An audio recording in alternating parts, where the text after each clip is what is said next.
Olá, bom dia a todos! Mais uma vez estamos aqui. O nosso momento é intitulado Entendendo a Comunicação Espiritual com o livro dos Médiuns. Hoje exploraremos o capítulo 7 da segunda parte, intitulado Da Bicorporeidade e da Transfiguração. Esses dois fenômenos, eles podem ser considerados uma variação dos fenômenos de manifestação visual. Então, tudo que nós vimos até agora, nos outros vídeos, falava sobre o perispírito. E tudo que nós vimos em relação ao perispírito de um espírito desencarnado, também se aplica ao perispírito de um espírito encarnado. Então, assim como funciona o invólucro semimaterial dos mortos, também funciona o invólucro semimaterial dos vivos. Então, nós vimos em outros vídeos que o perispírito sempre, em todos os momentos, acompanha o espírito. Então, novamente, a gente fala do perispírito porque os dois fenômenos que nós vamos ver hoje, a bicorporeidade e a transfiguração, elas também acontecem devido à semimaterialidade do perispírito. Então, espírito encarnado ou desencarnado tem perispírito, que é o invólucro semimaterial, e esse invólucro semimaterial ele pode se tornar visível e tangível, ou seja, palpável, possível de ser tocado. Mas como pode um espírito sair do corpo vivo e continuar o corpo vivendo?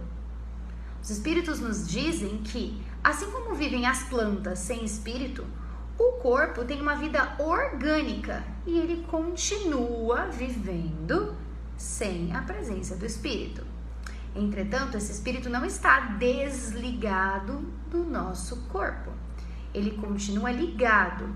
E os espíritos desencarnados conseguem identificar o espírito de uma pessoa encarnada, de uma pessoa viva, porque esse espírito tem um rastro de luz que seria ligado desde esse perispírito até o corpo da pessoa.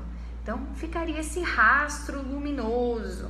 Já quando o espírito está desencarnado, esse rastro não existiria, já que houve uma completa separação entre espírito e corpo material.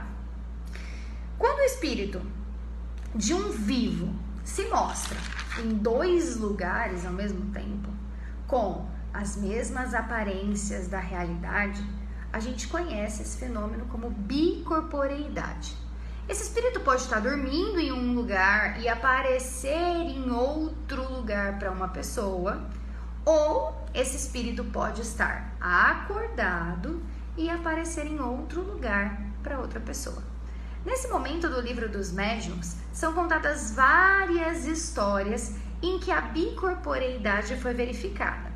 Eu separei duas delas. As duas são comprovações religiosas. Então, Santo Afonso de Ligori, ele teria sido canonizado antes do tempo previsto, porque ele teria aparecido em dois lugares ao mesmo tempo, e isso teria sido, na época, considerado um milagre. O outro caso foi de Santo Antônio de Pádua, que pregava em um país e o seu pai seria supliciado em outro país. E ele teria aparecido nos dois lugares ao mesmo tempo. Como assim? O corpo ficou em um lugar e o espírito apareceu onde o pai seria supliciado, para que ele pudesse aí dar provas de que o pai não era culpado do crime. Essas duas histórias são histórias que constam aí nos autos, nos escritos religiosos. E Santo Afonso foi então inquirido, questionado pelos espíritos. E o que ele disse é que quando um homem, por sua virtude, já se desmaterializou, ou seja, já está menos ligado à matéria e já conseguiu se elevar ou elevar mais a sua alma a Deus, ele pode aparecer em dois lugares ao mesmo tempo.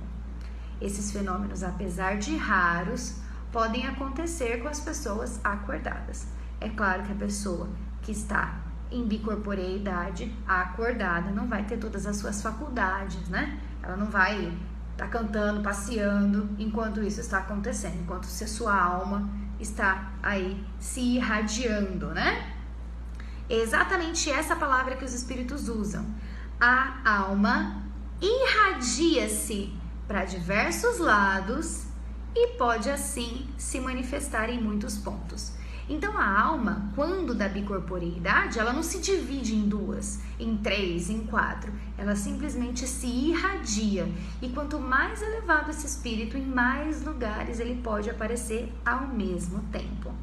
Bom, então aqui na bicorporeidade nós temos o mesmo espírito, a mesma pessoa que aparece em lugares distintos, ou seja, ela está em um lugar e pode ser vista em outro lugar, em outro país, em outra cidade, em outro estado, em outro bairro.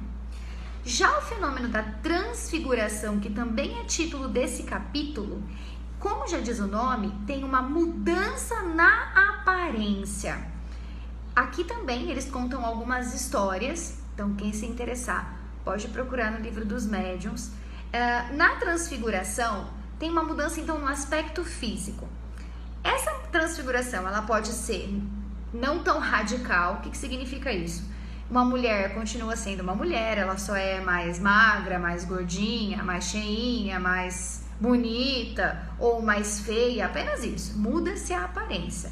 Seria uma contração muscular que alteraria a aparência da pessoa encarnada. Há mudanças, entretanto, que acontecem no perispírito. E aqui tem uma história interessante de uma menina que se transfigurava, se transformava no irmão que já havia morrido, que já havia desencarnado. Então o médico amigo da família resolveu fazer um teste.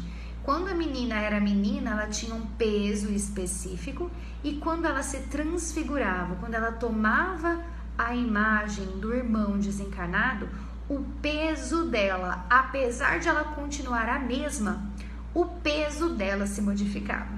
E é aqui que a gente volta no perispírito. Se é uma mudança, uma contração apenas nos músculos, é uma transformação não tão radical.